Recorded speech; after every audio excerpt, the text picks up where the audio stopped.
Free admission అనేదో అన్నారు. మరి అది ఇంటర్వ్యూసా ఫ్రీనా నాకు అర్థం కాలే. మా బుర్రా వెంకటేశం గారికి నేను ఆదేశాలు ఇస్తున్నా, ఈ 10/10 వచ్చిన విద్యార్థులకు ఫ్రీ అడ్మిషన్స్ కావాలని వాళ్ళు ఒక సూచన చేసిండ్రు. అదేందో నోట్ చేసుకొని వాళ్ళ ఫీ గవర్నమెంట్ పే చేయాలన్నా మాకు అభ్యంతరం లేదు.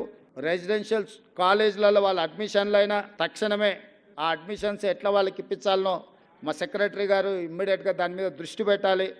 భవిష్యత్తులో కూడా ఈరోజు 10/10 సాధించిన విద్యార్థులకు నా సూచన, మళ్ళీ ఇంటర్మీడియట్లో కూడా స్టేట్ ర్యాంక్స్ తీసుకొని రావాలి. చాలామంది 10th క్లాస్లో బాగా వస్తారు, బాగా చదువుకున్నామని ఇంటర్లో జాయిన్ కాగానే కొంత విద్య పట్ల నిర్లక్ష్యం వహిస్తారు.